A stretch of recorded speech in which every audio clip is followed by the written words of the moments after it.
హబక్కూకు గ్రంథము 2వ అధ్యాయము 4వ వచనం చదువుతున్నాను. ఈరోజు ఉపవాస ప్రార్థనకి దేవుడు మనకి ఇచ్చినటువంటి వాక్య ధ్యానాన్ని ధ్యానిస్తున్నాం. హబక్కూకు గ్రంథము 2వ అధ్యాయము 4వ వచనం. వారు యథార్థపరులు కాక తమలో తాము అతిశయపడుతు, అయితే నీతిమంతుడు విశ్వాసం మూలముగా బ్రతుకును. హల్లెలూయా. మమ్మల్నిగా ప్రేమించే మా ప్రియ పరలోకపు తండ్రి, మీకు వందనాలు, స్తుతులు, స్తోత్రాలు చెల్లించుకున్నాం. మీ కృపలో ప్రభా ఇంతవరకు పాటల్లో వర్షిప్ పాడాలను మీరు మాకు తోడుగా ఉన్నారు. ఆత్మదేవుడిగా పోవా ఈ పక్షాన్ని నిలబడతాను బిడ్డనే నన్ను దీవించి బలపరిచి నాకు సంఘానికి ఈ రోజున ఏం కావాలో మరి నీతిమంతుడి విశ్వాసం మూలంగా బ్రతుకుతాడని చెప్తాను. ఇచ్చిన దేవా, నీ యందు విశ్వాసంతో బ్రతికే కృప మాకు దయచేయండి. ఒకవేళ అటు విశ్వాసం ఇప్పుడు వరకు పొందుకోలేకపోతే సంఘ బిడ్డలైన వారికి పొందుకునే అవకాశం దయచేయండి. అటువంటి విశ్వాసంతో ఆత్మతో నింపమని, మరింత విశ్వాసంతో ఆత్మీయ జీవితాన్ని కొనసాగించే కృప మా అందరికీ దయచేయమని మరొకసారి మమ్మల్ని అందరినీ మీకు అప్పగించుకుంటూ, పరిశుద్ధాత్మడ ఈ సమయాన్ని మీకే అప్పగించుకుంటూ చక్కగా వివరించడానికి నాకు సహాయ సహకారం అందించమని నజరేయుడైన యేసు నామమున అడుగుచున్నాము తండ్రి. ఆమేన్. ప్రైజ్ లార్డ్ అమ్మా. ఇక్కడ మాట చెప్తున్నారు, నీతిమంతుడు విశ్వాసం మూలంగా జీవించును. నీతిమంతులు ఎవరండి? నీతిమంతులు ఎవరు? అసలు దేవుణ్ణి నమ్మినవారు, బాప్తిసం పొందినవారు, ఈ మందిరానికి వచ్చేవారు. అర్థమవుతుందా? నీతిమంతుడిగా ఎలా తెచ్చుకోవడామంటే మన మంచితనాన్ని బట్టి, మన పరిశుద్ధతను బట్టి, మనం ఏదో గొప్పవాళ్ళమని కాదు.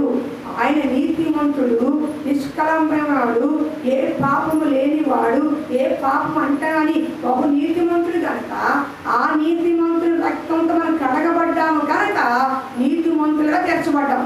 మన నీతి మురికి గొడ్డ వంటిదని వాక్యం చెబుతుంది. మన నీతి లోకంలో మన నీతి మురికి గొడ్డ వంటిది, ఇంకా చెప్పాలి చెత్త గొడ్డ వంటిది అనుకోండి. కానీ దేవుడు నీతి ముందు మనిషి నీతి ఏమైనా పనికి వస్తుందా? ఏ మాత్రం కూడా పనికిరాదు. కానీ ఇక్కడ వాక్యం సెలవిస్తుంది, దేవుడు రక్తం చేత కడగబడిన మనము, నీతిమంతులుగా తీర్చబడిన మనము ఎలా లోకంలో బ్రతకాలి అంటే విశ్వాసం మూలంగా బ్రతకాలంట. విశ్వాసం మూలంగా బ్రతకాలి. విశ్వాసం అంటే ఏంటో తెలుసా? కనబడే దాన్ని నమ్మే విశ్వాసం కాదు, కనబడే దాన్ని నమ్మటమే విశ్వాసం. లేని ఉన్నదాన్ని నమ్మటం కాదు, లేని దాన్ని కూడా దేవుడు ఇస్తాడని చెప్పి ఉంటమే విశ్వాసం. గర్భఫలం ఇప్పుడు లేదు, వరుసగా ఏటకని కుమారుడు పుడతాడమ్మని నమ్మటమే సౌండ్ చేసుకున్నాను. సౌండ్ చేయాలి. ఇప్పుడు నాకే ఇప్పుడు ఏమాత్రం నాకు సూచన నేను కనిపించట్లేదు, గర్భఫలం వచ్చే అవకాశం నాకేం కనిపించట్లేదు, డాక్టర్ రిపోర్ట్లు కౌంట్స్ తక్కువగా ఉన్నాయి అన్నారు, మరి ఇక్కడ చూస్తే నాకేం అవకాశం కనిపించట్లేదు అని ఒక లోపల మనం అనుకోవచ్చు మెడికల్ రిపోర్ట్లు బట్టి. కానీ దేవునందు నీతిమంతుడు విశ్వాసం మూలంగా బ్రతుకుతని చెప్పిన రీతిలో మన ముందు ఒక సారాన్ని ఉంచాడు. మన ముందు వృద్ధతుల్యమైన శరీరముతో, మృతతుల్యమైన వాటి శరీరముతో ఉండి ఉడికిపోయిన శరీరముతో స్త్రీ ధర్మం నిలిచిపోయి ఋతుకరము ఆగిపోయి వృద్ధురాలైన స్త్రీకే ఆయన గర్భము ధరించాడు, ఆయన గర్భం ఇచ్చాడు. అలాంటిది యవన ప్రాణం నీకెవడా? కొద్ది సంవత్సరాలు లేకపోతే నీకెవడా? ఇస్తాడు అని నమ్మడమే విశ్వాసం. అర్థమవుతుందా? విశ్వాసం అంటే శారాకి ఇచ్చిన దేవుడు నాకు కూడా ఇస్తాడు, 90 ఏళ్ళకి ఆయనకి ఇచ్చిన దేవుడు 20 ఏళ్ళు నాకివ్వడా, 25 ఏళ్ళు నాకివ్వడా, 30 ఏళ్ళు నాకివ్వడా అని నమ్మటమే విశ్వాసం. అంతేగాని అనుప హాస్పిటల్ ఎలా చెప్పారు, నూరి హాస్పిటల్ ఎలా చెప్పారు, హాస్పిటల్ ఎలా చెప్పారు, హాస్పిటల్ చెప్పే రిపోర్ట్లు ఒకవేళ ఉండొచ్చు, తప్పని చెప్పట్లే. కానీ రిపోర్ట్లు తిరగరాసే దేవుడు వైపు మనం చూడాలి. అది విశ్వాసం అంటే. రిపోర్ట్లు ఏమైనా ఉండొచ్చు, కానీ రిపోర్ట్లు తిరగరాసే దేవుడు పట్ల విశ్వాసం చూపించాలి. నీ విశ్వాసం ఎంతసేపు హాస్పిటల్ అయిపోయి, నీ విశ్వాసం ఎంతసేపు డాక్టర్ మీదే, నీ విశ్వాసం ఎప్పుడు ఆయన ఏం చెప్తాడో చూస్తున్నప్పుడు నీకు విశ్వాస క్రియ జరగదు. కానీ డాక్టర్ ఏం చెబుతున్నప్పటికీ కూడా, పరిస్థితి ఏమైనప్పుడు కూడా నా దేవుడు మార్చగలని విశ్వాసం గుడ్డిగా ఎవరైతే నమ్ముతారో వాళ్ళని చేస్తాడు దేవుడు. అందుకే నీతిమంతుడైన మనము విశ్వాసం చెప్పుకుంటున్నాం. మనము మేము విశ్వాసం అండి, విశ్వాసం అని అంటారు. విశ్వాసం విశ్వాసం ఏమైనా ఉందంటే ఏమో మీ ఆయన ఏం బాగున్నాడులేండి దిక్కుమాలవాడు అని 4 చదువుతారు. అదే మందిరానికి వస్తే బయలు పట్టుకుని సాక్ష్యం చెబుతారు. దేవుడు పట్టుకుని సార్ ఎందుకని ఏం చెప్పాలి, రికార్డు వచ్చి మాడదే చెప్పారు. ఏం చెప్పాలి, అమ్మా యువరాజు కాకపోతే రేపైనా నా భర్త మాట్లాడమ్మా, నా పిల్లడు మాట్లాడమ్మా, నేను ప్రార్థన చేస్తున్నాను, మీరు కూడా ప్రార్థన చేయండి అమ్మా. ఒకరోజు దేవుడు మారుస్తాడు. ఆత్మ సంబంధమైన వారు వాక్యం తెలిసిన వారు మాట్లాడి సౌలును పౌలుగా మార్చాడు. అలాంటిది అంత క్రూరునే మార్చాడు, నా భర్తను మార్చలేడా అని చెప్పాలి. ఇది మాట్లాడు, ఇంకెవరు మాట్లాడు. నీకు అర్థమవుతుందా? మేనట్టగా ఉన్నాడా? 4 ఏళ్ల క్రితం పెళ్లికి వచ్చింది ఆవిడ, నువ్వు చెప్పుకుంది బాధ. మా ఆయన ఇట్టున్నాడు అట్టున్నాడు ఒక్కొక్కరికి చెప్పేసింది. 4 ఏళ్ల క్రితం ఇంటికి వచ్చింది, మళ్ళీ ఇంకో పెళ్లికి వచ్చింది. ఏమే సురా మేనట్టగా ఉన్నాడా? ఏమో మాట్లాడా? ఎక్కడ 4 ఏళ్ళు కలిపింది. కానీ చెప్పాలి పిన్ని, ఆ రోజు కంటే ఈ రోజు పర్వాలేదు, మాట్లాడు, నా దేవుడు మార్చడాడు. సౌలు లాంటి పౌలుగా మార్చాడు. నిశ్చయంగా నా భర్తను మారుస్తాడు, నిశ్చయంగా నా బిడ్డలు మారుస్తాడు, నా స్థితిగతులు మారుస్తాడని చెప్పడమే విశ్వాసం. అయితే అట్టగా ఉన్నాడు, అట్టగా ఉన్నాడు. కానీ విశ్వాసాన్ని ప్రకటించాలి. కనీసం దేవుడు ఆమెనంటాడు. అయ్యో ఎంత దుర్మార్గుడు, ఎంత దుష్టుడు, ఎంత బాధపడుతున్నాడు, తెల్లారులేసి ఎంత హింసిస్తున్నా, అయినా సరే నా బిడ్డ నన్ను చూసి విశ్వాసంతో పలికింది మారుతాడని ఇచ్చి అని మార్చేది అని దేవుడు పడుతున్నాడు.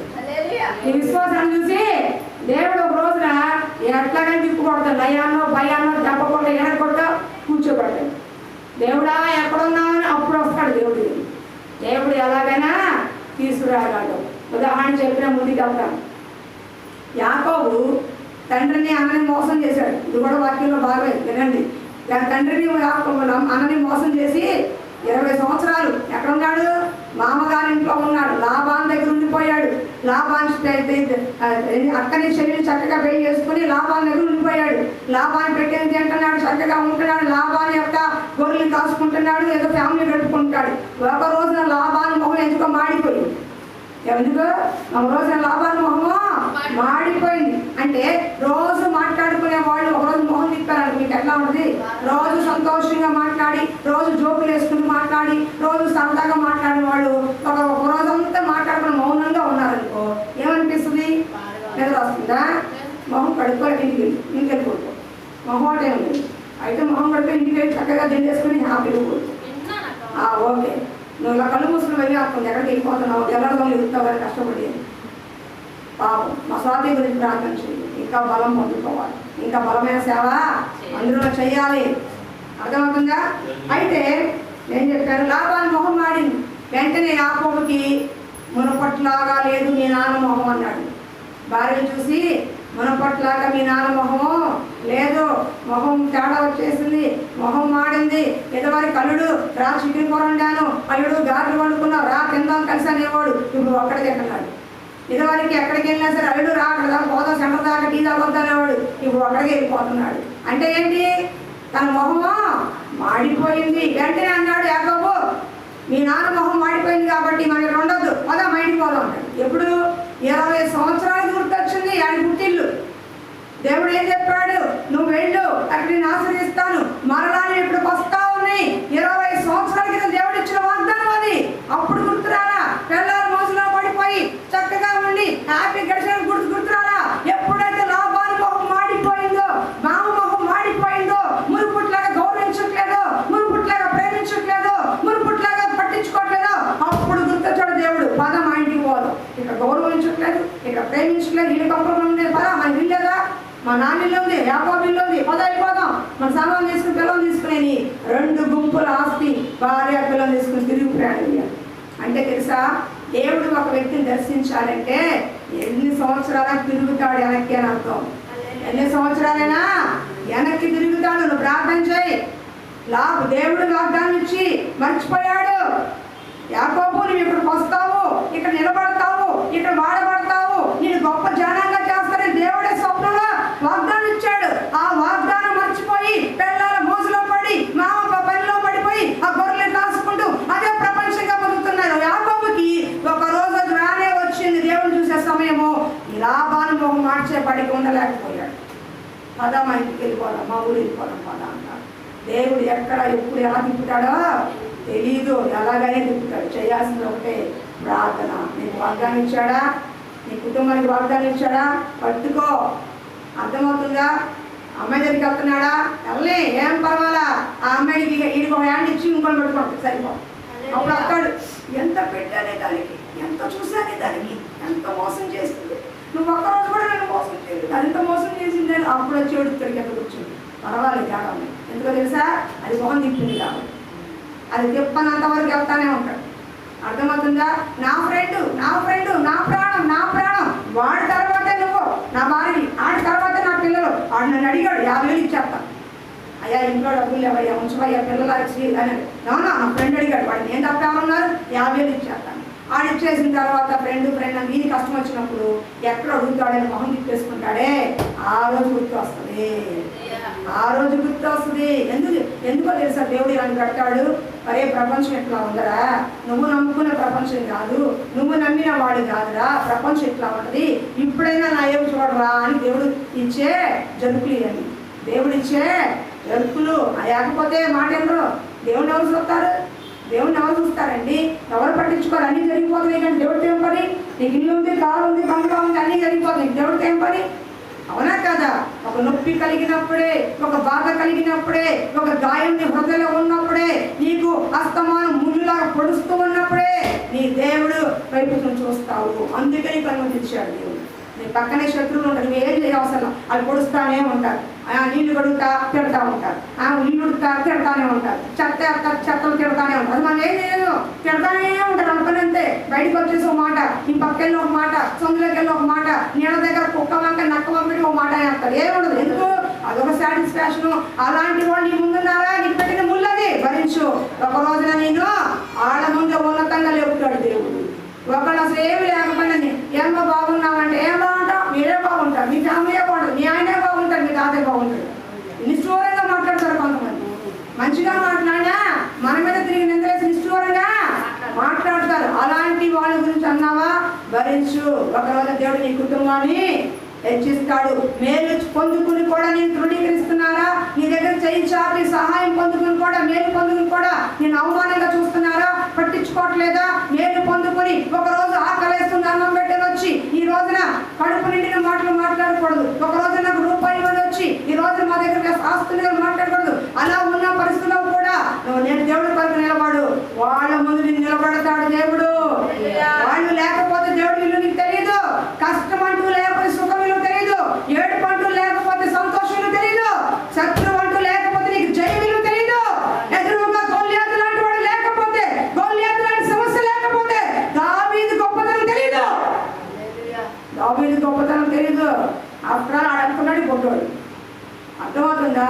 దేవుడు మనకు పెట్టేది మన మంచికే, మన మేలుకి అనుకున్నప్పుడే విశ్వాసంలో విజయ వీరుడు. విశ్వాసంలో విజయుడు. అందుకే విశ్వాసంలో ఉండాలి. నీతిమంతుడు విశ్వాసం మూలంగా జీవిస్తాడు. అబ్రహాముకి శారాకి వాగ్దానం ఇచ్చాడు, అమ్మా ఈ సంతానము ఆకాశ నక్షత్రాలు ఇస్తారని. అప్పటికే శరీరం ఉడికిపోతుంది, శరీరం రుతుక్రమం అయిపోయింది. ఏమనుకుంటారండి వాళ్ళు? ఇప్పుడు 40 ఏళ్ళు వచ్చినాయి అనుకోండి, ఈ పిల్లలు కొట్టలేదండి, ఏమనిపిస్తుంది నీకు? అదే చెప్తున్నా అనుకో. 20 ఏళ్ళు అనుకున్నావు, ఏముందో 20 ఏళ్ళేగా, వయసు చిన్నది కదా, ఇంకో 4 ఏళ్ళు కూడా కొడతాలి అనేసి. ఈ 25 ఏళ్ళు వచ్చేసి ఇంకా కొట్టలేదు. 30 ఏళ్ళు వచ్చి ఇంకా కొట్టి కొంచెం టెన్షన్ వచ్చారు. 30 ఏళ్ళు వచ్చింది 40 వచ్చేసి, అమ్మో ఇంకెప్పుడు కొడతారు? 40 ఏళ్ళు వచ్చి ఈ టైంలో ఎవరు కొడతారు? ఎవరికంటారు? నా ఓపిక వాళ్ళకి అన్నారనుకో, వాళ్ళు పెరిగి పెద్దలు అవుతారు. వాడు పెళ్ళిప్పుడు చూస్తాను నేను. ఈ పుట్టకముందు ఇన్ని రకాల ఆలోచనలు ఇచ్చారు. కానీ ఆ శారమ్మ ఏమనుకుందో ఏమో కానీ, ఎన్ని అనుకుందో ఏమో కానీ, మొత్తానికి దేవుడు వాగ్దానం ఇచ్చినట్టు ఆ వాగ్దాన్ని భార్యాభర్తలు ఇద్దరు నమ్మారు. బ్రతతుల్యమైపోతున్నా, శరీరం ఉడికిపోతున్నా, శరీరం నలిగిపోతున్నా, అటువంటి పరిస్థితిలో దేవుణ్ణి నమ్మారు. కాబట్టి 90 సంవత్సరాల వయసులో శారాగా గర్భం ధరించి ఇస్సాకుని కనింది. నీతిమంతుడు విశ్వాసంగా బ్రతుకుతాడు. నీతిమంతుడు విశ్వాసం వలన పొందుకుంటాడు. రెండో వ్యక్తి ఎవరో తెలుసా? మోషే. మోషే తెలుసుకున్నా మీకు? ఐగుప్తు దాని ఎబ్రీ పత్రిక 11వ అధ్యాయంలో ఇంటికి చదువుకోండి. నేను చెప్పుకుంటూ వెళ్తాను, ఎందుకంటే 12 అయిపోయింది కాబట్టి మరి ఒక హాఫ్ అన్ అవర్ నేను ముగించాలి. కాబట్టి మీకు విశ్వాసం అర్థమవుతుందని చెప్పింది. ఏమ్మా ఎబ్రీ పత్రిక 11వ అధ్యాయము ఇంటికి వెళ్ళి చదువుకోండి. రిఫరెన్స్ ఉన్నప్పుడు నేను చెప్తాను. ఇప్పుడు నేను క్లుప్తంగా చెప్తున్నాను. ఒకటి. రెండవది అంటే మోషే గారు. ఆయన ఐగుప్తు దేశంలో రాకుమారుడుగా పెరిగారు. ఎక్కడమ్మా? అమ్మ కొంచెం నీ మొహం కనిపించదు, వెనక్కి వెళ్ళు, వెనక్కి వెళ్ళి అది మొహం వెనక్కి వెళ్ళి అమ్మ నువ్వు కూడా కొంచెం వెనక్కి వెళ్ళాము, నీ ఫేస్ కనిపించట్లేదు. ఐగుప్తు దేశంలో రాకుమారుడిగా పెరిగాడు. అలాంటి మోషే ఒక రోజున ఇజ్రాయేల్ ప్రజలు తన రక్త సంబంధికులని తెలిసింది. అతను రాకుమారుడు కాదు అని తెలిసింది. ఇక్కడ మాటను చూడండి, చదువుకుందాం. ఎబ్రీ పత్రిక 11వ అధ్యాయము 24. మోషే పెద్దవాడైనప్పుడు విశ్వాసము బట్టి ఐగుప్తు ధనము కంటే క్రీస్తు విషయమైన నింద భాగ్యమని ఎంచుకొని అల్పకాలపు పాప భోగం అనిపించట కంటే దేవుని ప్రజలతో శ్రమ అనుభవించుట మేలని యోచించి ఫరో కుమార్తె యొక్క కుమారుడని అనిపించుటకు ఒప్పుకొనలేదు. ఏలయనగా అతడు ప్రతిఫలముగా కలుగు బహుమానం దృష్టి ఉంచెను. విశ్వాసం బట్టి అతడు అదృష్టైన వారు చూసినట్టు స్థిర బుద్ధి గలవాడై రాజాగ్రహంలో భయపడక ఐగుప్తు విడిచెను. హల్లెలూయా. మోషే రాకుమారుడుగా పెరిగినవాడు. చూడండి మీకు తర్వాత చదువుకుంది. మోషే ఐగుప్తులో మరి ఫరో కుమార్తె పెంచింది, తను పెంచుకుంది. తల్లి మరి జోపెట్లో వదిలేసినప్పుడు తన కుమారుడిగా పెంచుకుంది. ఐగుప్తు రాకుమారుడిగా పెరిగాడు. 40 ఏళ్ళు ఐగుప్తు దేశంలో రాకుమారుడిగా పెరిగాడు. కానీ ఒక రోజు వచ్చింది, ఇజ్రాయెల్ ప్రజలు ఆయన వారని, ఇజ్రాయెల్ ప్రజల తల్లి ఆయన తల్లి అని తెలిసినప్పుడు ఈ ఐగుప్తు భోగ భాగ్యము కంటే, ఈ ఐగుప్తులో రాజకుమారుడు అనిపించుకుంటే నా దేవుడితో నిందపడటం మంచిది, నా దేవుడితో ఉండటం మంచిది, నా ప్రజలకు ఏదైనా మంచి చేయడం మంచిది. ఈ అల్ప పాప భోగం కంటే, ఈ ఐశ్వర్యం కంటే, ఈ ఒక భోగ భాగ్యాల కంటే, ఈ ఒక సిరి సంపదల కంటే నా దేవుడితో ఉన్న నింద అయినా పర్వాలేదు, నా దేవుడితో ఉన్న అచ్చడైనా పర్వాలేదు, నా దేవుడితో ఏమీ లేకపోయినా పర్వాలేదు, రాజకుమారుడిగా అష్ట ఐశ్వర్యాలు అనిపించేదానికంటే నా దేవుడితో ఉండి ఒక బిచ్చగాడిగైనా సరే నా దేవుడితో ఉంటే నాకు సంతోషం అనుకున్నాడు. ఐగుప్తు దానాన్ని విడిచిపెట్టాడంట. రాకుమారుడిగా ఉన్న హోదాని విడిచిపెట్టాడు. ఐగుప్తు ధనాన్ని విడిచిపెట్టాడు. ఎందుకో తెలుసా? తనకు కలగబోయే బహుమానం, పరలోకంలో అదృష్టమైన బహుమానం, ఆ సింహాసనము దేవుడు చూస్తే ఎదురు చూస్తే తన కోసం ఇచ్చే ఆ సింహాసనం తనకు ఉందని తెలుసు. కాబట్టి ఈ భోగ భాగ్యాల కంటే, ఈ ఐగుప్తు ధనము కంటే, రాజకుమారు అనిపించడం కంటే నా దేవుడితో ఉంటూ నిందపడినా పర్వాలేదు, పచ్చడి తిన్నా పర్వాలేదు, నా దేవుడితో ఉంటూ అవమానించబడినా పర్వాలేదు, నా దేవుడితో ఉంటూ దెబ్బలు తిన్నా పర్వాలేదు, నా దేవుడితో ఉంటూ చనిపోయినా పర్వాలేదు అని ఆ పాప భోగాన్ని వదులుకుని వచ్చేసాడంట. అందుకే 20 లక్షల మందికి ఆయన నాయకుడు అయ్యాడు. ఊరినే అవ్వలేదమ్మా. మనం ఏం వదులుకోము, మన టైం వదులుకోము, మన డబ్బులు వదులుకోము, మన సమయం వదులుకోము, కనీసం ఎట్టు దిగం. ఆయనైతే సింహాసనం దిగేశాడు. మోషే రాజకుమారుడు కాదండి, సింహాసనమేగా. రాజు తర్వాత రాజు అవ్వాల్సినాడు. సింహాసనాన్ని వదులుకుని వచ్చాడు. నువ్వేమో వదులుకు మందిరానికి వస్తున్నావు, ఏం వదులుకుని వస్తున్నావు మందిరానికి? ఏం వదులుకోకుండా దేవుడే సాక్షాత్తు సృష్టించిన సృష్టికర్తే, ఆకాశంలో సింహాసనం, భూమి నా పాదమిటన దేవుడే ఆ మహిమగల సింహాసనం వదిలి వచ్చాడు. వదిలి వచ్చాడాకే చనిపోయాడు. ఆయన అక్కడి నుంచి చనిపోవాలా? ఆయన ఒక్క మాట చెప్పి ఒరే నేను నమ్ముకోకపోతే మీరు అందరూ పోతారు అంటే అయిపోరా? నోటి మాటతో సృష్టిని సృష్టించాడు ఆయన. భూమి కలుగును కాకంటే కలిగింది, ఆకాశం కలుగును కాకంటే కలిగింది. అలాంటిది భూ ప్రజలారా నేనే దేవుడిని, మీరు నా మాట ఇంట్లేదు కాబట్టి మర్యాదగా మొక్కండి, లేవు పోతారంటే మొక్కరా. కానీ ఎందుకు వచ్చాడు ఆయన? ఎందుకు వచ్చాడు? మనకు మాదిరిగా ఉండటానికి.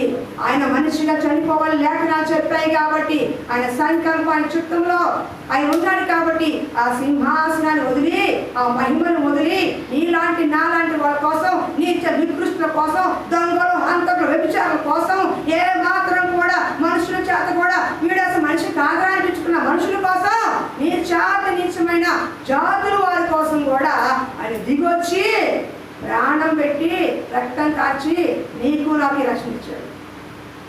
నీకు నాకు ఈ రక్షణ భాగ్యము ఇచ్చాడు. అర్థమవుతుందా? అందుకే ఆయన దిగొచ్చాడు కాబట్టి నీకు నాకు రక్షణ. ఈయన సింహాసనం పక్కన తోసేశాడు. ఒరే, నీ ఐగుప్తు ధనం నాకెందుకు, రాజకుమారుడు నాకెందుకురా? నా ఇశ్రాయేలు ప్రజలు నశించిపోతున్నారు, నా ఇశ్రాయేలు ప్రజలు కష్టపడుతున్నారు, నా ఇశ్రాయేలు ప్రజలు ఎంతగానో బాధపడుతున్నారు. అలాంటి వాళ్ళ కోసమే పనిచేస్తా, వాళ్ళతోనే ఉంటా, వాళ్ళతోనే తింటా, వాళ్ళు ఏం పెడితే తీసుకుంటా, దేవుడు ఎక్కడ పెడితే ఉంటా, చాప అయితే చాప, మంచం అయితే మంచం, చెట్టు కింద పుట్ట కింద అని మోషే వచ్చేసాడు. అలాంటి వ్యక్తి కాబట్టే 20 లక్షల మందికి ఆశీర్వాదకరంగా మారాడు. హల్లెలూయా. ఈ రోజున పేట కోసం ఏమనుకుంటున్నావు? నీ చుట్టుపక్కల వాళ్ళ కోసం ఏమనుకుంటున్నావు? కాస్త సమయం తీసుకుని సమయాన్ని పక్కన పెట్టి రెండమ్మ మందిరానికి, లేకపోతే కొంచెం 2 మంచి మాటలు చెప్పగలుగుతున్నావా? కాస్త నీకు ఇచ్చిన దాంట్లో ఏమైనా ఖర్చు పెట్టగలుగుతున్నావా? ఒక్కరోజు ఒక పూట నీ పనికి సెలవు పెట్టి రాగలుగుతున్నావా? ఐగుప్తు ధనమే పక్కన పెట్టేస్తే 200 రూపాయలు వచ్చే ధనాన్ని ఒక్క రోజు కోసం మనం కష్టపడలేకపోతున్నాం. మరి మనకి ఎలా ఆశీర్వదిస్తాడు దేవుడు? ఎలా ఆశీర్వదిస్తాడు? అది కాదు, మనకు కావాల్సింది ఈ రోజు నా దేవుడి కోసం సమయాన్ని ఇచ్చాను, నా దేవుడి కోసం ధనం పెట్టాను, నా దేవుడి కోసం ఈ రోజు అంతా ఉపవాసం కన్నీరు కడిచాను. ఆ ప్రతిఫలం నాకు, నా కుటుంబానికి, ఎవరి కోసం నేను ప్రార్థన చేశాను, ఎవరి కోసం నేను కన్నీరు విడిచానో ఒకరోజు వాళ్ళు బాగుంటారు, ఒకరోజు వాళ్ళు విడిపించబడతారు, ఒకరోజు ఈ పేటలో ఒక సమాధానం సువార్త పేటగా మారబడుతుంది అని విశ్వాసంతో ఉండాలి. విశ్వాసంతో ఉండాలి. పేటకు వచ్చినప్పుడు నా వరకు నేను చూసిన సంఘటన బహుభయంకరంగా ఉండేది. ఎక్కడంటే అక్కడ విపరీతమైన గొడవలు, అసలు చాలా భయంకరంగా ఉండేది. అలాంటిది నేను దేవుడిని వస్తాను అడిగా, ప్రభు ఆడపిల్లగా ఇంత ఏరియాలో ఉన్నాయి, ఎక్కడ చేయమంటున్నావు? అసలు చూస్తే నేను గొడవలుగా ఉంది. ఇప్పుడు ఇంకా తగ్గిందండి దేవుడి దగ్గర మందిరం పెట్టిన తర్వాత ఈ చుట్టుపక్కల చాలా తగ్గినాయి. కానీ ఎదువరకు అస్తమానం గుంపులు గుంపులే, బ్లేడ్ బ్యాచ్, ఆ బ్యాచ్, ఈ బ్యాచ్, అవునా కదా? పట్టబగల కోసుకునేవాళ్ళు, పట్టబగల కోసేసుకునేవాళ్ళు, కళ్ళ ముందు కోసేస్తుంటే ఎలా ఉంటుంది? అయినా సరే దేవుడు పెట్టడం ఉన్నాం.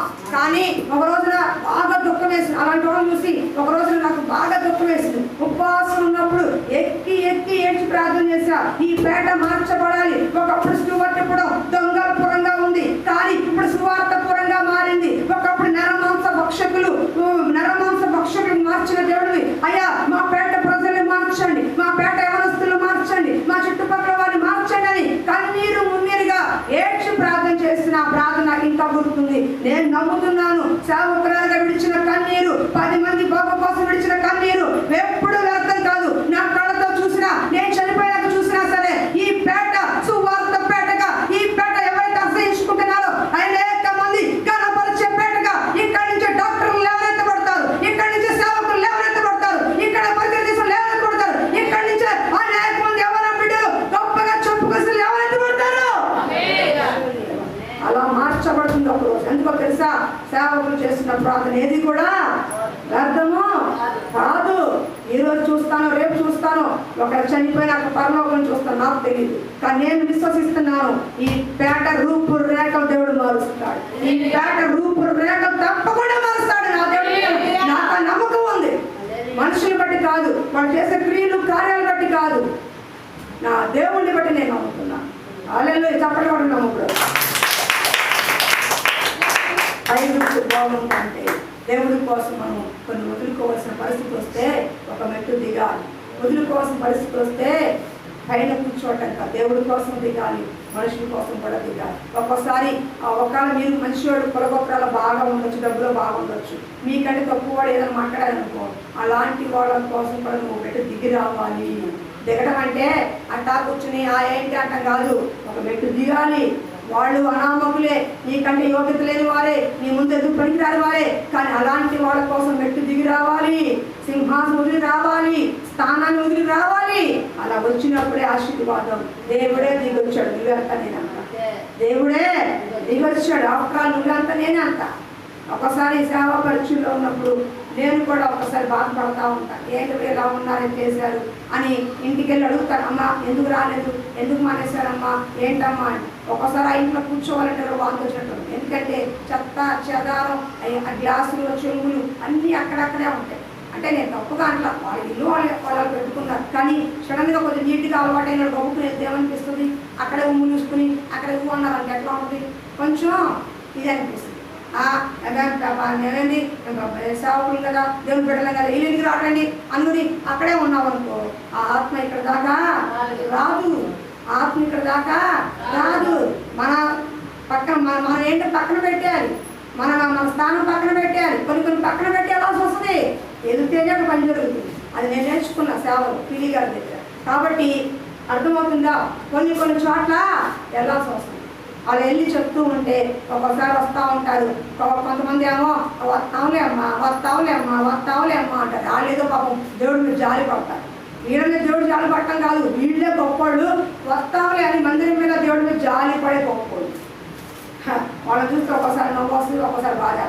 సరే ఏదన్నా కానీ ఐగుప్తు ధనము కంటే ఏది కూడా ఐగుప్తు ధనాన్ని దేవుడి కోసం మోషే వదిలేసుకున్నాడు. నువ్వు కొన్ని వదిలేస్తేనే నువ్వు ఆశ్రయించబడతావు, కొంతమందిని వదిలేస్తేనే ఆశ్రయించబడతావు. అబ్రహాము లోతు కలిసి ఉన్నంత కాలం ఆస్తి బాగానే ఉంది, కానీ ఆడ పశువులు కాపలకి ఈ పశువులు కావాలి ఎప్పుడు గొడవ జరుగుతూనే ఉంది. నెమ్మది సమాధానం లేదు. ఎప్పుడైతే లోతు అబ్రహాం విడిపోయారో, సమాధానంగా వెళ్ళిపోయారో, అబ్రహాము ఆశ్రయించబడతాడు. కొంతమందిని వదిలేసినప్పుడే మనం ఆశ్రయించబడతాం. కొన్ని చోట్ల మారినప్పుడే ఆశ్రయించబడతాం. కొన్ని దేవుడు పెట్టిన మందిరంలో ఉన్నప్పుడే ఆశ్రయించబడతాం. నీకంటూ కన్నీళ్ళు నుంచి సేవకుడు నీకు ఉన్నప్పుడే నువ్వు ఆశ్రయించబడతావు. ఎలా పడితే అలా కాదు.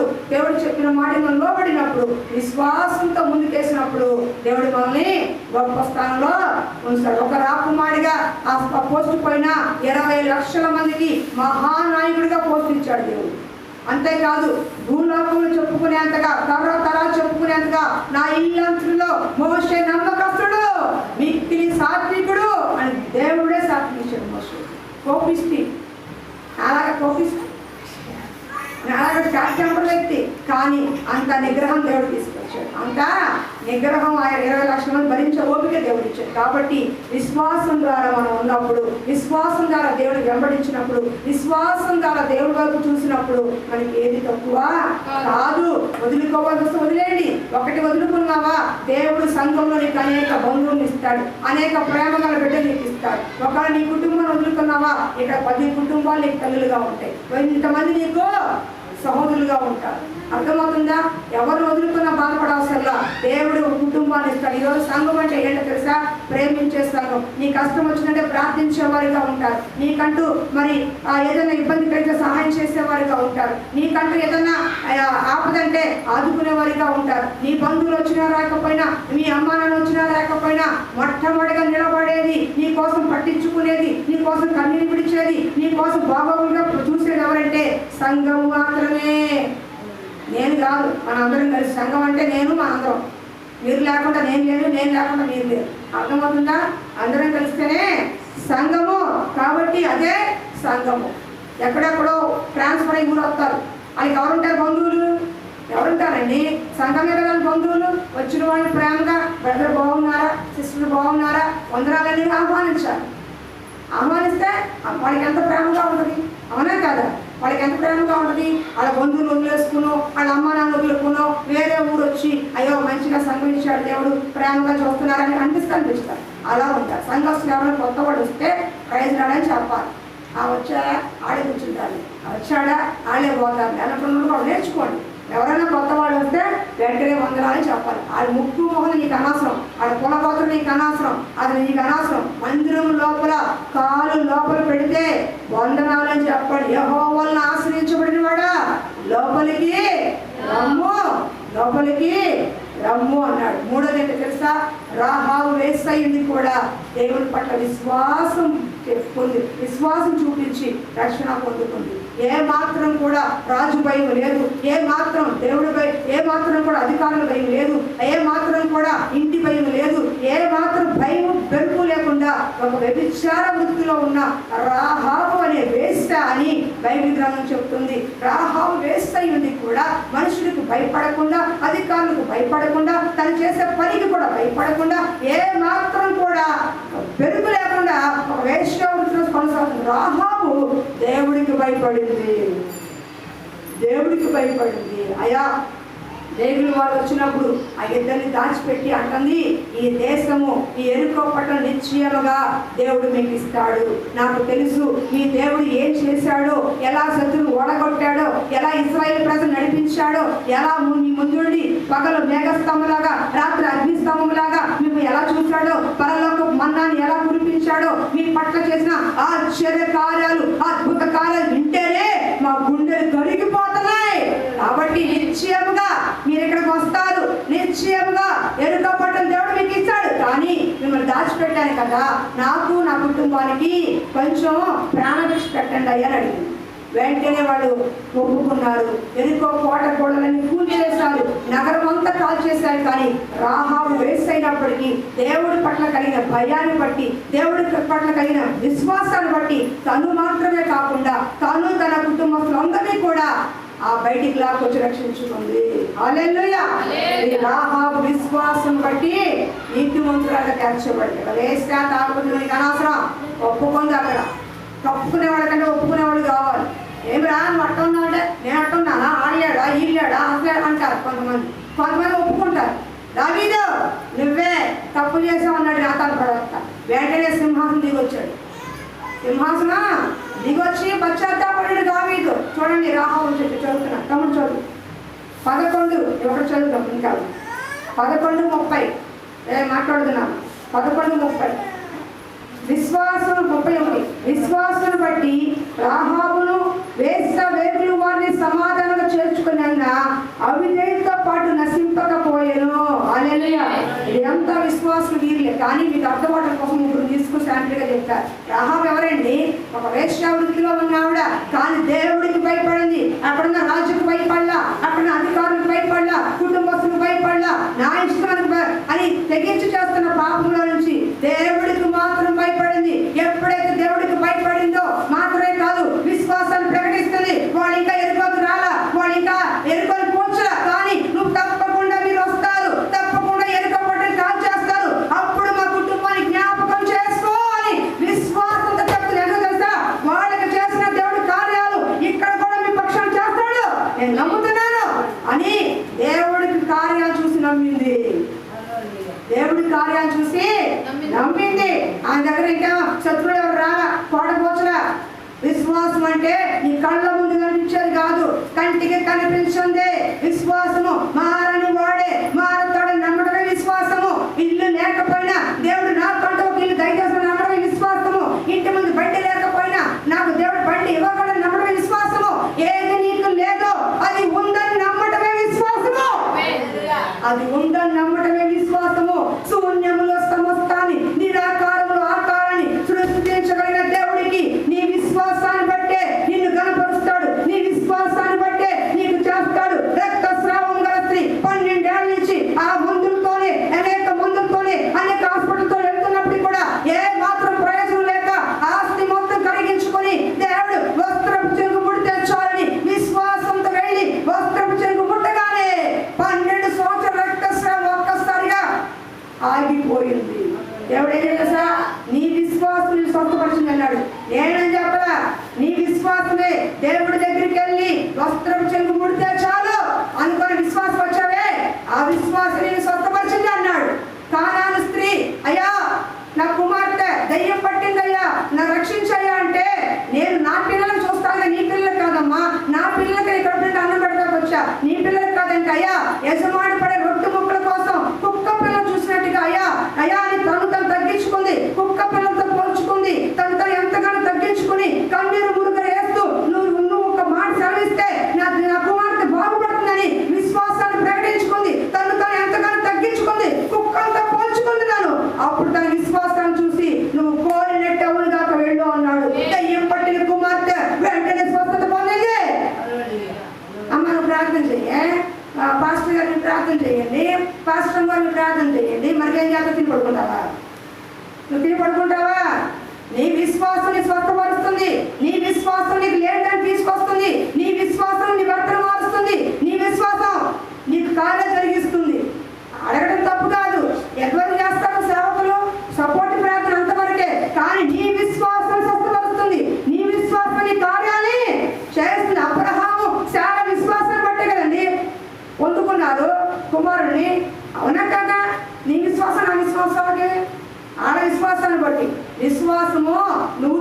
చేయాల్సింది పక్కన వాళ్ళకి ఇలా ఎదురు కడుక్కుంటే కాదు. సేవకులు చేసే ప్రార్థన కొంతవరకు ఉపయోగపడుతుంది, సంఘం చేసే ప్రార్థన కొంతవరకు ఉపయోగపడుతుంది. కానీ నువ్వు మోకరించి చేసే ప్రార్థన, నీ కన్నీటి ప్రార్థన అన్ని వేళలో ఉపయోగపడుతుంది, అన్ని వేళలో ఉపయోగపడుతుంది. నీ విశ్వాసం ప్రకటించు, నీ విశ్వాసం తీర్మానం తీసుకో, నీ విశ్వాసంతో దేవుని అడుగు, నీ విశ్వాసంతో దేవుడికి పోరాడు. నువ్వు ఎందుకు చేయవు? ఎందుకు చేయయ్యా? నేను నీ బిడ్డని ఎందుకు చేయవు? నాన్న నా కొనిస్తావా కొనుక, నాన్న నా కొనిస్తావా కొనుక. కొడుకు పెసాలు అడిగితే ఇష్టం లేకపోయినా ఎప్పా 10 రూపాయలు బాగుంటాడు. కానీ నా తల్లి 10 సార్లు ఏడు 11వ సార్లు జాలి చూపిస్తాడు. అంతేగాని ఇక 2 సార్లు 3 సార్లు ప్రార్థన చేస్తే కావట్లా పని ఇది ఇంతే, ఆడంతే, ఇది ఇంతే, అది ఇంతే అంటే విశ్వాసం కాదు. నువ్వు ప్రార్థన చేస్తున్నప్పుడు నీ కళ్ళ ముందు కనపడేంత వరకు చూపించాల్సిన విశ్వాసం, ఆ మనిషి మారేంత వరకు, ఆ వస్తువు పొందుకునేంత వరకు, ఇల్లు కట్టుకునేంత వరకు, అప్పు తీరేంత వరకు, రోగములయ్యేంత వరకు, రక్షణ పొందుకునేంత వరకు, నువ్వు ప్రార్థన ఆత్మలు చేసేంత వరకు కనపడే విశ్వాసము. ఒకరోజు ఒక పూట 4 రోజు చేసి మానేసేంత విశ్వాసము. నేను నమ్ముతున్నాను ఇక్కడ ఉన్న కొద్ది మంది మన మనస్థితి మొదటి కొద్దిగా ఉండొచ్చు. రానున్న రోజుల్లో ఇంకొంతమంది దేవుడు తప్పకుండా తీసుకొస్తాడు. రానున్న రోజుల్లో ఒక సొంత మందిరాన్ని మనకి ఇస్తాడు. 100 మంది వచ్చినా చాలు దేవుడు స్తోత్రం, అంతకన్నా ఎక్కువ. ఎందుకంటే నేను గుర్తుంచుకునే కెపాసిటీ ఉన్న కుటుంబాలు చాలు. అంటే సంఘంలో 100 మంది ఉన్నారనుకో, నేను అందరూ గుర్తుపెట్టుకుంటా చాలు. 1000 మంది వచ్చి ఆ బాబు ఎప్పుడు చూశానయ్యా కాదు, ఆ 1000 సంఖ్యలో వచ్చి అయ్యా నువ్వు ఎక్కడ చెప్తావు, ఎవరైనా ఎప్పుడు వచ్చావు, ఏదో నుంచి వస్తున్నావు అని చెప్పుకునే దానికంటే వారం వారం కనపడే విశ్వాసులు, వారం వారం కష్టం కలవచ్చుకునే విశ్వాసులు, వారం వారం బాగున్న పగలించుకునే విశ్వాసం నాకు చాలు. అంత చాలు నాకు అభ్యాసం చాలు. అంతేనా అని అదే కోరుకుంటాను. నాకైతే నాకు కోరుకుంటున్నాను ఆ విశ్వాసం అందరూ చాలని కోరుకుంటున్నాను. ఓపెన్ చెప్తున్నా, 1000 మందికి కాదు 100 మందికైనా గట్టి కింద చాలు. అర్థమవుతుందా? అది పొట్టు వల్ల ఉండేవాళ్ళ కంటే గట్టి గింజలో చాలు అనుకున్నాను. కాబట్టి విశ్వాసం అనేది నువ్వు చూపించాల్సింది. బుడ్డిలోనో, తైలంలోనో, కచ్చిపులోనో ఆ నెత్తి చేపెట్టి అవుతుంది, ఈ నెత్తి చేపెడుతుంది, కాకాని వెళ్తూ అవుతుంది, ఆ తోటకి వెళ్తూ అవుతుంది, ఆ పండగ ఏ రాదో. నీ విశ్వాసం నీ హృదయంలో ఉంది, నీ దేవుడు ఇచ్చిన మందిరంలో ఉంది, దేవుడి సన్నిధిలో ఉంది. అక్కడికి వచ్చి మోకరించు. ఇచ్చితే అక్కడికి వెళ్ళి మోకరించాడు. రోగం వస్తే మందిరంలోకి వెళ్ళాడు, శత్రువు వస్తే మందిరంలోకి వెళ్ళాడు. దావీదు మహారాజు పాపం చేసి చెప్పినప్పుడు మందిరంలోకి వెళ్ళి ప్రార్థన చేశాడు. మనకి ఇచ్చిన మందిరంలో మనం ప్రార్థన చేస్తే చాలు. నీ విశ్వం ఇక్కడ కనపచ్చు. ఇక్కడ ఏడవైందా ఊరంతా తీసుకెళ్ళి ఏం చేస్తావు? వాక్యం మన హృదయంలో ఉండాలి. మీరు అర్థం భాష చెప్తారు. మీరు బాధతో ఉన్నారు. బాధతో ఉన్న వ్యక్తి అమెరికాలో ఉంటే ఇక్కడ ఉండేది, మనసు ఎక్కడ పోతే. ఇప్పుడు నువ్వు బాధ దుఃఖంలో ఉన్నావు, విజయవాడలో ఉన్నదే దుఃఖం, నేను అమెరికా తీసుకెళ్ళి అదే దుఃఖం. అవునా? ఎక్కడైనా దుఃఖమే. ఇక్కడ మనసు గుంపడింది అనుకో, అక్కడికి వెళ్ళినా కూడా బాగుంటావు. అవునా? ఇక్కడ హ్యాపీగా ఉంటావు, అక్కడికి వెళ్ళినా కూడా హ్యాపీగా ఉంటావు. అది మానేసి అది ఎవరు ఆలోచించారు, అక్కడికి వెళ్తే ఉంటారు. కాదు, నువ్వు నుంచున్న ముందు నీ కుటుంబంలో, నీ సంఘంలో నిలబడు. తర్వాత ఎక్కడికి అక్కడ ఇక్కడ పరిగెత్తకూడదు. ఈయన బాగా కూడా వెళ్ళిపోతామా, వీడు బాగా వెళ్ళిపోతామా, చాలా దగ్గరగా ఉంటుంది. సంఘం కూడా అలాగే, ఒక భర్త, ఒక తండ్రి, ఒక సంఘం, అంతే. అక్కడితోనే వెళ్ళిపోవాలి. మన తరతరాలు అక్కడ నేనున్నా లేకపోతే సంఘం నడవాలి. ఒక నేను లేకపోతే బ్రదర్ లాంటి లేకపోతే నిలుస్తారేమో, ఆ తర్వాత వాళ్ళు నడిపించుకుంటారేమో. అందుకే కదా సంఘము. సంఘం అంటే ఒకరితో పోయేది కాదు. దినకరంగా చనిపోయారు. పాలు దినం పెట్టట్లేదా? పాలు దినకరంగా తన కొడుకు రాలేదా? తరతరాలు సంఘము. దేవుడు వచ్చేంత వరకు మనం పోయాలి. దేవుడు వచ్చేంత సంఘము ఎత్తడైనా సంఘం జరగాల్సిందే. దీనికి అమ్మ, నాన్న, తాత, ముత్తాత, మా బంధువులు పని లేదు. నాణ్యమైన సేవ చేసే సేవకుడు, దేవుడు ఆత్మ పట్ల భారం గల సేవకుడు, దాని అపేక్షణ సేవకుడు ఎవరైనా సరే ఈ సంఘంలో నిలబడచ్చు సేవకుడిగా. అలాంటి వాళ్ళ కోసం నేను ప్రార్థన చేస్తాను. నేను ఉండగానే అలాంటి సిద్ధపరిచి దేవుడికి అప్పగించాను. అంతవరకు దేవుడిని కాపాడుతాడు. హల్లెలూయా. కాబట్టి మార్చుకోండి. యాయీరు కుమార్తె చనిపోయింది, బాగా గుర్తుపెట్టుకోండి. విశ్వాసం ఎంతగా వెళ్తాం.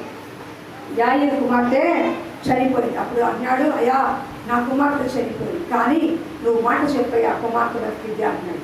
చూడండి ఎంత విశ్వాసం చూపిస్తున్నాడు. మాట చెప్పు బ్రతికిద్ది అని. చనిపోయింది కానీ నువ్వు మాట చెప్పు బ్రతుకుతుంది అన్నాడు. ఒకవేళ నీ కార్యాలు జీవక్షేమంలాగా ఉన్నాయేమో, నీ కార్యాలు చచ్చిన స్థితిలోకి వెళ్ళిపోయాము, ఇక అయిపోయింది రా బాబు నా వల్ల కాదు, ఇక అంత అయిపోయింది చచ్చిపోయిన స్థితిలోకి వెళ్ళిపోయాము, ఇక ఎంత అనుకున్నా సరే జీవన చనిపోయిన వాడి కార్యాలు కూడా మరలా తిరిగి జీవింపచేయగల దేవుడు ఆయన. యాయీరు కుమార్తె యాయీరు తండ్రిని బట్టి అధికారిని బట్టి విశ్వాసం చూసి కుమార్తెను బ్రతికించాడు యేసయ్య. హల్లెలూయా. మాట మాత్రం చెప్పయ్యా అంటే ఇంటికి వచ్చాడు, ఆ కుమార్తెని బతికించాడు. చనిపోయింది కానీ విశ్వాసం ఎవరిని చూపించాడు? డాక్టర్ల మీద రిపోర్ట్ల మీద కాదు, దేవుడి దగ్గర. అయ్యా చనిపోయింది నిజమే, కానీ నువ్వు ఒక్కసారి వస్తే మళ్ళా బ్రతికింది. నీ ఇంటిలో దేవుడు కనుక కాలు పెడితే, నీ ఇంట్లో కనుక దేవుని వాక్యం ఎల్లప్పుడూ ఉంటే మృతతుల్యమైన కార్యాలు కూడా మరలా జీవింపచేస్తాడు. మృతతుల్యమైన గర్భాన్ని మరలా జీవింపచేస్తాడు. మృతతుల్యంగా అనుకున్నటువంటి నీ శరీర క్రియల్ని అన్ని కూడా తీసేసి ఆత్మ సంబంధమైన క్రియలుగా మారుస్తాడు. హల్లెలూయా. కాబట్టి విశ్వాసం చాలా గొప్పది. విశ్వాసం చెప్పుకోవటం కాదు, ఆ విశ్వాసాన్ని ప్రకటించాలి. విశ్వాసం చెప్పుకోవటం కాదు, ఆ విశ్వాసంలో నిలబడాలి. కష్టం వచ్చినా ఇప్పుడు విశ్వాసం అంటావు, ఇంటికి అలా వచ్చి గొడవ పెట్టుకుందంటే ఏమైపోతుంది విశ్వాసం? ఇక్కడ బాగా విశ్వాసం యుద్ధం యెహోవాదే అని దగ్గర ఇంటికి నానే ఒక శత్రువు ఉన్నాడు. అక్కడ గొడవ పడక శత్రువు ఉన్నాడు. అక్కడ ఏమైపోతుంది? అమ్మో ఈయన వచ్చాడు ఏం చెప్పాలి, అమ్మో ఈయన వచ్చాడు ఏం చెప్పాలి, విశ్వాసం ఏమైపోతే సంతగిలిపోతే. అలా కాదు, ఇదే విశ్వాసంతో ఫైరేలో అమ్మ నీకు అద్దె వారా వచ్చి నేను ఇస్తాను, అప్పుడు కాదు వచ్చిన తప్పకుండా ఇస్తాను, కష్టంగా ఉంది ఆగు ఆ విశ్వాసం ప్రకటించు, వెళ్ళిపోతాం. నేను అనకుండా వెళ్ళిపోతాం. అంతేగాని మనం భయపడితే అపవాది భయపడతాడు. నువ్వు భయపడితే అపవాది నిన్ను భయపడటానికే చూస్తాడు. పిల్లలు భయపడితే ఉఫ్ఫండా అంటారే, అలా భయపడతా చూస్తాడు. కాబట్టి విశ్వాసంలో ముందుకెళ్ళు, విశ్వాసం నిలకడగా ఉండు. విశ్వాసంతో లేని వాటిని కూడా చూడటం నేర్చుకో, దర్శనంతో చూడటం నేర్చుకో. దేవుడు నిశ్చయంగా ఇస్తాడు. జార్జ్ ముల్లర్ గారు అనాథ ఆ పిల్లలకి ఒక రోజున ఏమీ పెట్టలేని పరిస్థితిలో ఉన్నారు. 2000 మంది పిల్లలు ఉన్నారు అనాథ హాస్టల్లో. మరి పిల్లలకి బ్రెడ్ పాలు ఇచ్చే సమయం అది, కానీ ఇంట్లో అక్కడ హాస్టల్లో ఏమీ కనిపించట్లేదు. జార్జ్ ముల్లర్ గారు వెళ్ళి తన గదిలో మోకరించి ప్రార్థన చేస్తూ ఉన్నాడు. పిల్లలకి ఆహారం కావాలి అని కన్నీటితో ప్రార్థన చేస్తూ ఉంటే ఒక చోట అవి వెళ్ళే పాల ట్యాంక్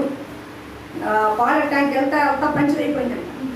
పంచర్ అయిపోతే అక్కడ డ్రైవర్ ఫోన్ చేసిన ఓనర్కి, అయ్యా మరి టైర్ పంచర్ అయిపోయింది, తీసేసేపటికి లేట్ అవుతుంది, పాలు పాడైపోతామని అని యజమానికి ఫోన్ చేస్తే ఎక్కడ ఉన్నామని అంట. ఇక్కడ అయ్యా పలానా చోట ఉన్నారంటే ఆ దగ్గరలో జార్జ్ ముల్లర్ గారి అనాథాశ్రమం ఉంటుంది, అక్కడ అనాథ పిల్లలు ఉంటారు, ఈ పాలు తీసుకెళ్ళి అక్కడ పోసారు. పాలే లేవు, కానీ ఎవరిస్తారో తెలియదు అని 100 లీటర్లు ఎక్కడ వస్తే తెలియదు. కానీ గదిలో విశ్వాసంతో ప్రార్థన చేసి జార్జ్ ముల్లర్ గారి సేవకుడు ఆయన 200 సార్లు పైన బైబిల్ చదివాడు. ఆయన 200 సార్లు పైనే బైబిల్ చదివాడు. గదిలో ఒంటరిగా కూర్చుని, అయ్యా పిల్లలు పసిపిల్లలయ్యా పాలకు ఏడుస్తున్నారయ్యా, ఆహారం కోసం ఏడుస్తున్నారయ్యా, జ్ఞాపకం చేసుకొని విశ్వాసంతో ప్రార్థన చేస్తున్నాడు. ఎలా ఇస్తావో ఎవరి ద్వారా ఇస్తావో తెలియదయ్యా, సహాయం చేయకపోవా అని ప్రార్థన చేస్తుంటే ఎక్కడో టైర్ పంచర్ అయ్యి వెనక పాలు వచ్చేసి పసిపిల్లలందరికీ పాలు పోసారు. అక్కడ బ్రెడ్లు కూడా వచ్చినాయి అంట. పాలు బ్రెడ్ కూడా సమృద్ధిగా వచ్చిందంట. విశ్వాసం అంటే అది. నిజంగా కంటికి కడుపుని 5 కేజీలు బియ్యం ఉండి అబ్బా బియ్యం నేరని చెప్పే విశ్వాసం కాదు. డ్రమ్ము అడుగున గుప్పుడు బియ్యం ఉన్నా నా దేవుడు డ్రమ్ము నిండా నాకు బియ్యం ఇస్తానని చెప్పే విశ్వాసం. ఇంట్లో సరుకులు ఏమి లేకపోయినా, కళ్ళ ముందు నూనె పప్పు ఏమి కనిపించకపోయినా దేవుడు నిశ్చయముగా నాకు తప్పకుండా నిండుగా ఇస్తున్న విశ్వాసం. లేదో స్వాతి నడితే ఏమన్నా ఎప్పుడు చూడు ఉందని ఒక మాట చెప్పచ్చు. అసలు ఉందని మరి దాచుకొని ఉండడంలో నిజంగా ఉండదు. ఎందుకో తెలుసా, లేదు లేకుండా పోతుంది. లేకపోయినా ఉంది, నా దేవుడు ఇస్తాడని చెప్పాలి. నా దేవుడు ఇస్తాడు, నేను చేస్తాను, నేను ఉంటాను, నేను ఇస్తాను చెప్పాలి. ఏమాకైనా ఏమీ లేదు. ఇప్పుడు నేను 4 నెలలు చూస్తున్నాను, ఒక్కరోజు కూడా ఉందని బాగుంది. ఎందుకని లేదనే అవిశ్వాసం మాట పనికి లేకుండా పోతుంది. నిజంగా ఒకవేళ అక్కడ దాచుకుని కూడా దోచుకుపోవాలి. అలా ఎప్పుడు చెప్పకూడదు. ఎప్పుడు కూడా లేకపోయినా ఉన్నట్టు ఉండాలి.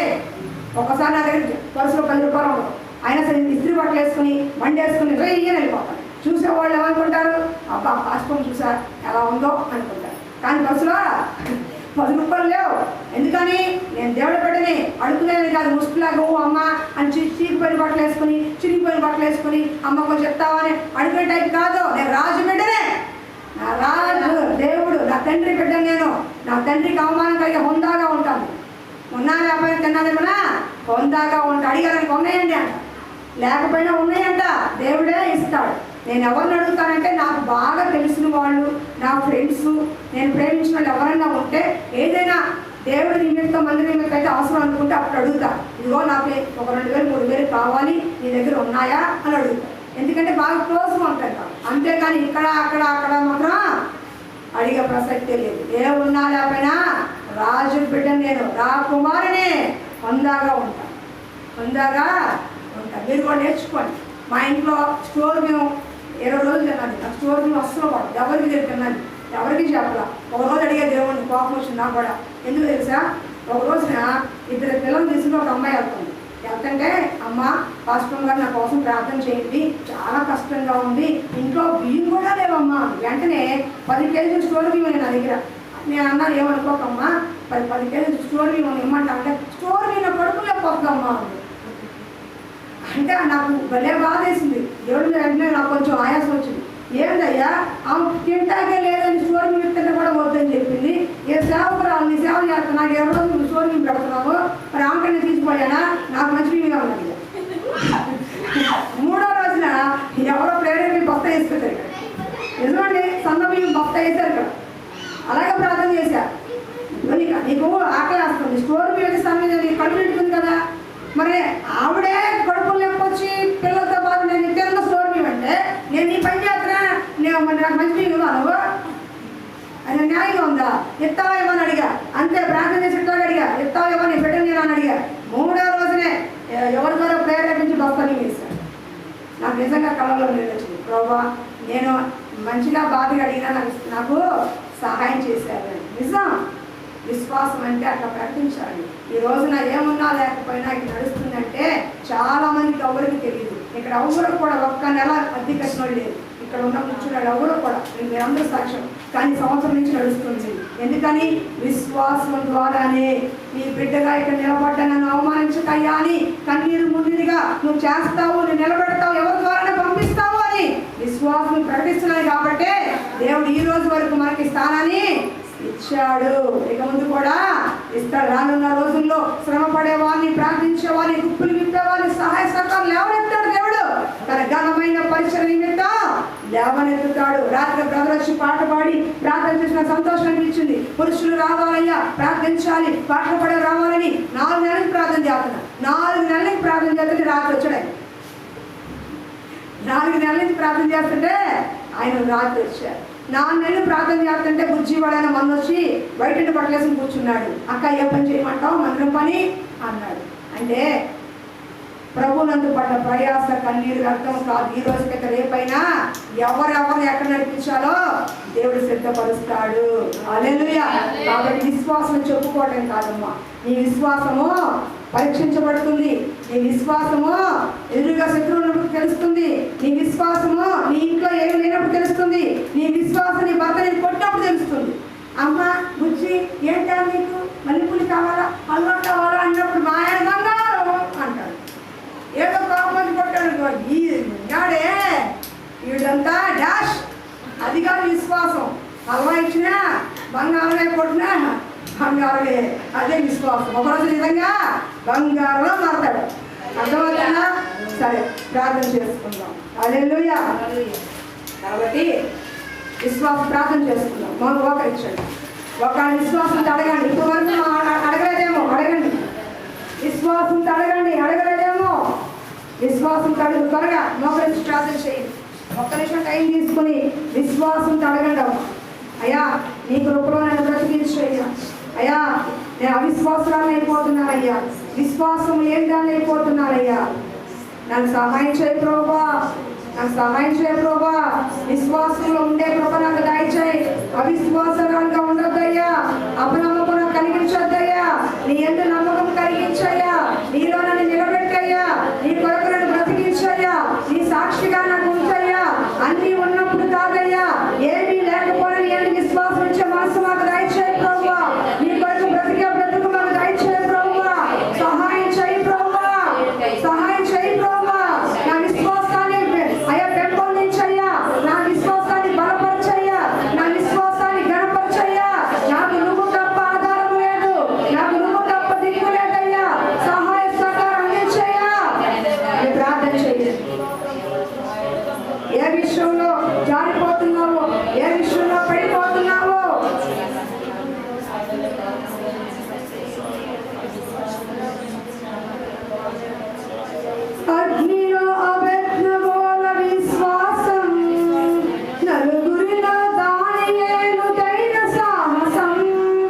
అగ్నిలో అబేద్నెగోల విశ్వాసం, నలుగురిలో దానియేలు సైడు సాహసం, సింహాల పోరులో చెలరేగిన ఉద్యమం, సింహాల పోరులో చెలరేగిన ఉద్యమం, పరీక్షలో విజయం సమరేదని, విశ్వాసుల విశ్వంలో ఎదురేదని, పరీక్షలో విజయం సమరేదని, విశ్వాసుల విశ్వంలో ఎదురేదని, నిన్ను బట్టి వెతుకుతున్నా,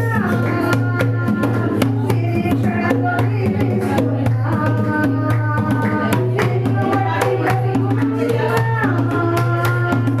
నిరీక్షణతో జీవిస్తున్నా, నా జీవితంలో వెలుగు పాలు వెలువరేగిన, నా జీవితంలో వెలుగు పాలు వెలువరేగిన, ఆదరించిన ఆత్మనాథుడా, ఆదరించిన ఆత్మనాథుడా, అందరికీ నన్ను చేర్చిన అద్వితీయుడా, అందరికీ నన్ను చేర్చిన అద్వితీయుడా, నిన్ను బట్టి వెతుకుతున్నా, నిరీక్షణతో జీవిస్తున్నా, నిన్ను బట్టి వెతుకుతున్నా, నిరీక్షణతో జీవిస్తున్నా, నిన్ను బట్టి వెతుకుతున్నా, విశ్వాసంతో బ్రతుకుతున్నా, నిన్ను బట్టి వెతుకుతున్నా, విశ్వాసంతో ముందుకెళ్తున్నా. హల్లెలూయా. మరి వాక్యం వింటాం. చివరి ప్రార్థన చేసుకునే ముందు ప్రత్యేకమైన ప్రార్థన ఏమైనా ఉంటే చెప్పండి అమ్మా. కుటుంబాల్లో ప్రత్యేకమైన సమస్యలు ఉంటే ఒక్కొక్కరు చెప్తే 10 నిమిషాలు మరి ఉపవాస ప్రార్థనలో సంఘం అంతా కలిసి ప్రార్థన చేసినప్పుడు, మరి పేతురు చెరసాలలో ఉన్నప్పుడు సంఘం ప్రార్థించినప్పుడు పేతురు చెరసాల బద్దలై వచ్చిందంట, ఆయన బయటికి వచ్చాడు. అలాగే మన కుటుంబాల్లో ఉన్న సమస్యలు అందరూ కలిసి ప్రార్థన చేస్తే అపవాది సంఖ్యలు తెంపబడతాయి, అపవాది బంధకాలు తెంపబడతాయి, విరోధమైన క్రియలు కాలిని అణుచుబడబడతాయి, లేని వాటి రూపం మనకి ఇస్తాడు దేవుడు. కాబట్టి ఏ సమస్య ఉందో క్లుప్తంగా ఒక్కొక్కటి చెప్తే ప్రార్థన చేసుకొని చివరి ప్రార్థన చేసి ముగించుకుందాం. హల్లెలూయా.